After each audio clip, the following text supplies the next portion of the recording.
Lok Sabha speaker ने भी कहा कि राष्ट्रपति के अभिभाषण में तमाम मुद्दे हैं, आप हर मुद्दे पर बोलिए, मैं आपको भरपूर समय दूंगा। लेकिन इसके बावजूद राहुल गांधी भी नहीं माने और फिर क्या हुआ, हंगामा शुरू हो गया। एक वो नैरेटिव है जो राहुल गांधी खड़ा करना चाहते हैं कि हम तो देश के युवाओं की आवाज उठाना चाहते हैं, हम इस पर बात करना चाहते हैं, लेकिन हमारा माइक बंद कर दिया जाता है, हमें बोलने का मौका नहीं दिया जाता है। तो वहीं दूसरा पक्ष सरकार का है। जब जब नीट की बात होती है, जब जब अन्य मुद्दों को उठाया जाता है, तो सरकार एक बार फिर से इमरजेंसी के दौर की याद दिलाती है। आज आप सुधांशु त्रिवेदी को भी सुन रहे होंगे, तो बीजेपी की ओर से सांसद महोदय ने जब सरकार का पक्ष रखने का प्रयास किया तो उन्होंने किन बातों की तरफ इशारा किया कि प्रधानमंत्री नरेंद्र मोदी तो चुने हुए प्रधानमंत्री हैं। जब जवाहरलाल नेहरू प्रधानमंत्री बने थे तो फिर वो कैसे प्रधानमंत्री बने थे, क्या ये कांग्रेस को याद दिलाने की आवश्यकता है? बातें बहुत सारी हैं, तस्वीरें आपके सामने हैं। हर्षवर्धन त्रिपाठी जी, आप इस चर्चा को आगे बढ़ाते हुए, एक बहस नीट के मुद्दे पर होनी थी और ये मुद्दा कितना ज्वलंत है और कितना महत्वपूर्ण है ये हर कोई जानता है। फिर बतौर leader of opposition Rahul Gandhi ने बिल्कुल सही नब्ज दबाई है। नहीं, देखिए, अगर हम नीट के और सरकार से भी अपेक्षा करूंगा बिल्कुल ये कि होना ही आपके चाहिए। उठाए गए मुद्दों पर सरकार जवाब देगी। माननीय आइटम नंबर 4 श्री अर्जुन राम मेघवाल जी। धन्यवाद अध्यक्ष जी। मैं हंगामा हम सुन ही रहे हैं, ये उस वक्त जब हंगामा चल रहा था उस वक्त की तस्वीर है। हर्षवर्धन जी, देखिए, अब तो 1 जुलाई तक के लिए लोकसभा की कार्यवाही स्थगित कर दी गई है। निश्चित तौर पर नीट पर चर्चा होनी ही चाहिए। और जिसको कहते हैं ना कि अगर देश में कोई सबसे बड़ा मुद्दा है, छात्रों के भविष्य का मुद्दा है, तो वो नीट का मुद्दा है। और पेपर लीक सचमुच बहुत बड़ी बीमारी है और अभी तक नीट का पेपर चूंकि रद्द नहीं हुआ है, सर्वोच्च न्यायालय में मामला चल रहा है। शिक्षा मंत्री जी कह रहे हैं कि हम उन गड़बड़ियों को पकड़ रहे हैं। अब या तो वो पूरा गिरोह सामने आ जाए, वो सब समझ में आ जाए कि कौन कौन लोग हैं जो एंटी पेपर लीक लॉ है उसका कुछ परिणाम होता हुआ दिखे, नहीं तो उस पर बवाल और हंगामा तो होता रहेगा। लेकिन एक दूसरा प्रश्न भी है, जब विपक्ष के नेता के तौर पर राहुल गांधी खड़े हो रहे हैं, राष्ट्रपति के अभिभाषण पर चर्चा होनी है, बाकायदा उस चर्चा के बाद जिसको हम कहते हैं ना कि एक जो डेकोरम होता है, जो परंपरा होती है, उस राष्ट्रपति के अभिभाषण पर चर्चा पूरी हो जाती, उस चर्चा के बाद इस मुद्दे को अलग से और सचमुच बात होनी चाहिए और उसमें हर तरह की बात होनी चाहिए कि किन किन सरकारों के समय में कब कब पेपर लीक हुआ, कौन सी ऐसी चीजें की गई उसको रोकने के लिए, कहां सफलता मिल पाई या नहीं मिल पाई, कोई और कमेटी बनाने की जरूरत है क्या, क्योंकि ये इस बार नीट पर हाई पावर एक कमेटी बनी। तो मुझे लगता है कि शायद जो सरकार और विपक्ष वो दो के दोनों अपनी जगह पर खड़े हैं, कोई भी एक कदम आने को तैयार नहीं है। और जो सबसे बड़ी इसकी मुश्किल होने वाली है कि इतना बड़ा मुद्दा, 24-25 लाख तो एक परीक्षा में बैठे हुए हैं, देश के लाखों छात्रों का भविष्य वो अधर में अटकता दिख रहा है। लोगों को ये दिख रहा है कि गड़बड़ी हो रही है, कुछ लोग पैसे देकर अपने बच्चों को डॉक्टर इंजीनियर बना लेते हैं, विशेष करके डॉक्टर, और जो आम आदमी है वो इसमें पिस रहा है। मुझे लगता है कि दोनों तरफ से ये होना चाहिए कि चर्चा कैसे होगी, उसका क्या तरीका निकलेगा, ये बहुत जरूरी है और सरकार को जवाब देना ही चाहिए। नहीं, सरकार तो कह ही रही है ना कि हम भी चर्चा करने के लिए तैयार है, लेकिन समीर जी, मुद्दा ये है कि हेडलाइन कौन क्रिएट करेगा, मुद्दा इस बात का है। स्पीकर साहब भी तो ये कह रहे हैं ना कि राष्ट्रपति के अभिभाषण में जितने मुद्दे हैं उनमें से किसी भी मुद्दे पर आप बोले, आप 2 मिनट नहीं, मैं आपको भरपूर समय दूंगा, आप बोले। लेकिन राहुल गांधी भी तय करके आए हैं कि पहले जो मैं बोलना चाहता हूं मैं वैसे उसी नियम के आधार पर तब बोलूंगा। इसका मतलब ये वो हेडलाइन क्रिएट करना चाह रहे हैं। बिल्कुल, देखिए, अब कांग्रेस को तो आज विपक्ष का नेता का पद मिल गया है, 99 उनके पास सांसद है, विपक्ष भी आज 235 सांसदों की ताकत के साथ है। और देखिए, आज 5वां दिन था संसद सत्र का, पहले ही दिन से तय हो गया था कि यह संसद की कार्रवाई विपक्ष चलाने की मंशा नहीं रखता है। देखिए, जब प्रोटेम स्पीकर की बात हुई, विपक्ष ने उसे मुद्दा बनाया, शपथ ग्रहण में शामिल नहीं हुए पहले, उसके बाद जब राष्ट्रपति का अभिभाषण जब हो रहा था उस समय किस तरीके से हुआ, किरण रिजिजू शपथ समय धर्मेंद्र प्रधान जब शपथ ग्रहण कर रहे थे तो किस तरीके से नीट नीट और शेम शेम के नारे लगाए गए। मुझे लग रहा है कि विपक्ष ने किसी भी दिन सरकार के साथ सहयोग नहीं किया और पहले दिन से विपक्ष तय करके आया था कि हमें संसद में कार्रवाई में चर्चा में हिस्सा नहीं लेना है, हमें जितना संभव होगा संसद की कार्रवाई को बाधित करेंगे। देखिए, नियम है, जब राष्ट्रपति के अभिभाषण पर जब बात है क्या सुमित जी, सॉरी मैं बीच ही में टोक रही हूं आपको, लेकिन क्या ये वाकई में बाधित करने की बात है या फिर वो एक बड़ा वाजिब सा प्रश्न खड़ा कर रहे हैं? बिल्कुल नहीं है, अभी तो कार्रवाई आज देश के लोगों के लिए वो इमरजेंसी के दौर को याद दिलाना एक मुद्दा होना चाहिए, या जो देश का भविष्य तय करता है वो नीट, नीट वो कॉम्पिटिटिव एग्जाम्स में पेपर लीक मुद्दा होना चाहिए। देखिए, संसदीय कार्य मंत्री किरण रिजिजू ने बहुत स्पष्ट कल भी बोल दिया था, परसों भी उन्होंने कहा था कि सरकार इस पर चर्चा करेगी, विपक्ष जो पूछेगा सरकार सब जवाब देने को तैयार है।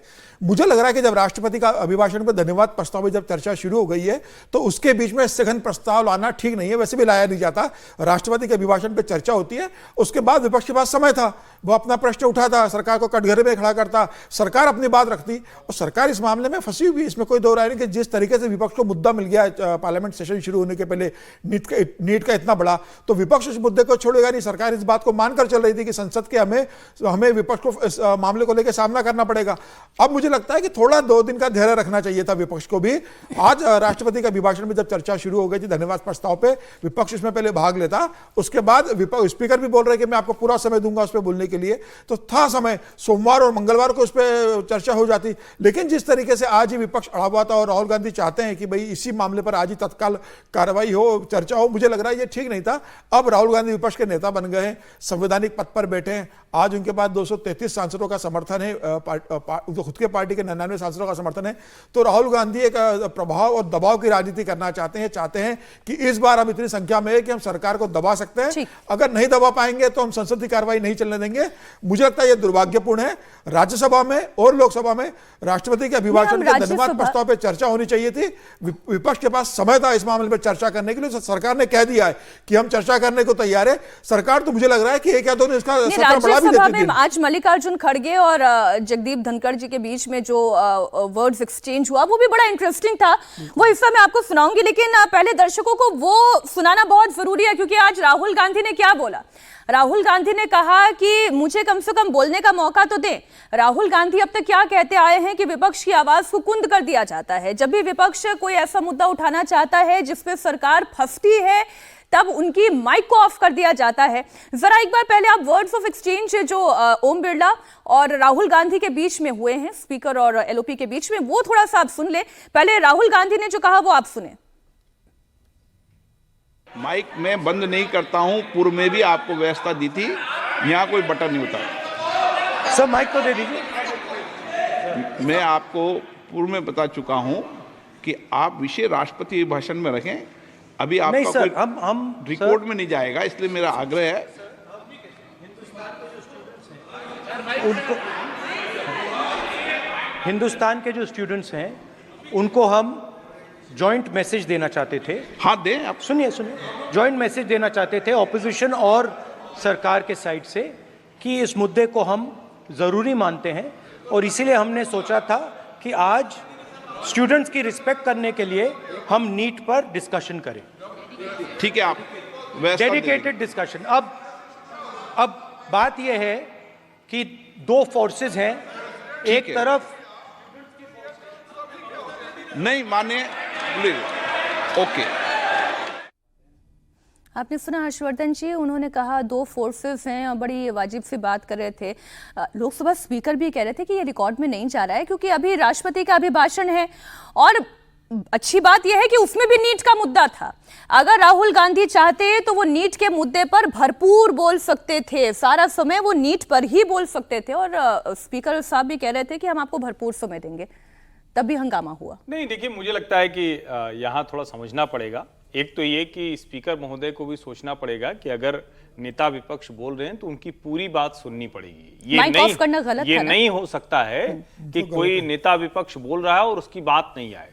लेकिन अब इस मुद्दे पर ये ऐसी बारीक लाइन हो जाती है कि कई बार ये लगता है कि आप कौन सी बात सही दिख रही है। ये सच है कि राष्ट्रपति का अभिभाषण जब हुआ है तो सबसे पहले नियम यही कहता है, संसदीय परंपराएं यही कहती है। हालांकि जब मैं परंपरा बोलता हूं तो लगता है कि कौन सी परंपरा कौन सी पार्टी मानती है, सत्ता में कौन मानता है, विपक्ष में कौन मानता है, इस पर बड़ी बहस हो जाएगी। लेकिन संसदीय परंपराएं ये कहती हैं कि राष्ट्रपति के अभिभाषण पर चर्चा होती है, बाकायदा विपक्ष की तरफ से हर पार्टी के प्रतिनिधि जिनकी जितनी हिस्सेदारी होगी उसके हिसाब से वो बात रखेंगे और अंत में प्रधानमंत्री उसको कंक्लूड करते हैं। अब सवाल यह है कि क्या विपक्ष के नेता के तौर पर राहुल गांधी की जिम्मेदारी नहीं थी? लीडर ऑफ अपोजिशन वो बने हैं और नीट पर खुद राष्ट्रपति महोदय ने अपने अभिभाषण में एक बड़ा हिस्सा उसका था।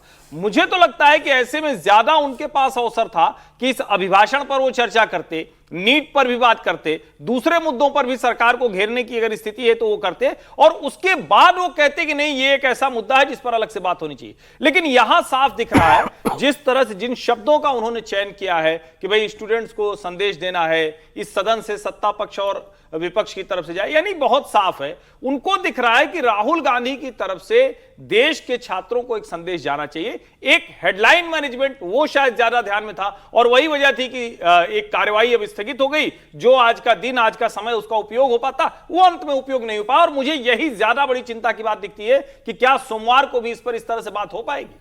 अब आप ये देखिए, आपने जो मैनेजमेंट की बात कही, विपक्ष का मैनेजमेंट कैसा दिखाई दे रहा है। इधर लोकसभा में leader of opposition Rahul Gandhi ने नीट का मुद्दा उठा दिया, तो वही बड़ी सोच समझकर मल्लिकार्जुन खड़गे ने राज्यसभा में एयरपोर्ट में जो हादसा हुआ IGI एयरपोर्ट पर, हमने सभी ने देखा कि कैसे टर्मिनल 1 का एक बहुत बड़ा हिस्सा जो है पूरा शेड का शेड नीचे आकर गिर गया, उसका जिक्र उन्होंने किया। इसका मतलब तो एक पहलू इसका विपक्ष का ये बड़े क्लियरली सामने आता है समीर जी, कि वो ये बताना चाह रही है कि सरकार से देखिए ना तो एग्जाम करवाया जा पा रहा है, ना सदन चला पा रहे हैं, ना चर्चा करवा पा रहे हैं, ना एयरपोर्ट की सुरक्षा उनसे मैनेज हो पा रही है। बहुत ही प्लानिंग के साथ आज लोकसभा और राज्यसभा दोनों में मुद्दे उठाए गए। देखिए, विपक्ष के पास तो एक अच्छा मौका था। राज्यसभा में मल्लिकार्जुन खड़गे अगर एयरपोर्ट के हादसे का मामला उठाते हैं तो उस पर चर्चा कर सकते थे। मुझे लगा ना कि राहुल गांधी को तो वैसे भी राष्ट्रपति के अभिभाषण पर धन्यवाद प्रस्ताव पे बोलने का मौका पहले विपक्ष के नेता को मिलता है, उन्हें मौका मिला था, और वो उन्हें क्या बोलना है क्या नहीं बोलना है इससे स्पीकर रोक नहीं सकते थे। वो अपने भाषण का पूरा समय नीट के लिए बोलते, वो किसी और विषय पर बात ही नहीं करते। वो अगर चाहते तो आज 40 मिनट वो नीट के ऊपर बोलते। उन्हें जो देश की जनता को या छात्रों को संदेश देना था वो अपने भाषण से देते, वो सरकार से प्रश्न पूछते। और मुझे लग रहा है कि अगर राहुल गांधी आज लगातार नीट के ऊपर बोलते हैं और कोई बड़े गंभीर प्रश्न खड़े करते हैं तो सरकार के ऊपर ये एक नैतिक दबाव रहता है कि सरकार इसका जवाब, सरकार को सोमवार को सत्र शुरू होते ही देना पड़ता।